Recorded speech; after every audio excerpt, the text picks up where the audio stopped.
వాజ్పేయి శత జయంతి ఉత్సవాలను ఘనంగా నిర్వహించాలని నిర్ణయించింది ఆంధ్రప్రదేశ్ బీజేపీ. అన్ని జిల్లాల్లో వాజ్పేయి విగ్రహాలు ఏర్పాటు చేయాలని నిర్ణయించారు. ఈ నెల 11 నుంచి 22 వరకు అన్ని జిల్లాల్లో బస్సు యాత్ర నిర్వహించనున్నారు. వాజ్పేయి శత జయంతి రోజున ఈ నెల 25న అమరావతిలో బహిరంగ సభ జరగనుంది. కార్యక్రమాల పర్యవేక్షణకు విజయవాడలోని పార్టీ రాష్ట్ర కార్యాలయంలో వార్ రూమ్ ను ఏర్పాటు చేశారు బీజేపీ నేతలు.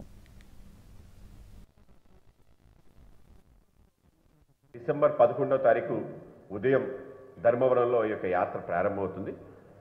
సుమారు 11 గంటలకి అక్కడ విగ్రహావిష్కరణ, తర్వాత బహిరంగ సభ ఉంటుంది. అక్కడి నుంచి 12వ తారీఖు అనంతపురం వెళ్తుంది. అనంతపురం ఉదయం, సాయంకాలం కర్నూలులో ఉంటుంది.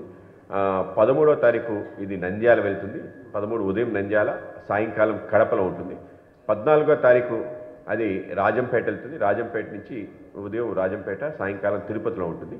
అలాగే 15వ తారీఖు అది నెల్లూరు తర్వాత ఒంగోలుకు వెళ్తుంది. 16వ తారీఖు ఇది బాపట్ల, అక్కడి నుంచి మచిలీపట్నంతో మొదటి ఫేజ్ 16వ తారీఖుకి ముగుస్తుంది. తర్వాత 19వ తారీఖు శ్రీకాకుళం నుంచి మళ్ళీ పునఃప్రారంభమవుతుంది. 19వ తారీఖు శ్రీకాకుళం, విజయనగరం ఉంటుంది. 20వ తారీఖు విశాఖపట్నం, అనకాపల్లి ఉంటుంది. 21వ తారీఖు కాకినాడ, రాజమండ్రి ఉంటుంది. అలాగే 22వ తారీఖు భీమవరం, ఏలూరుతో రెండో ఫేజ్ ముగుస్తుంది. 25వ తారీఖు అమరావతిలో భవ్యమైన బహిరంగ సభతో ఈ యొక్క యాత్ర, centenary celebrations, good governance day పెద్ద ఎత్తున చేయాలని చెప్పి నిర్ణయించడం జరిగింది. డిసెంబర్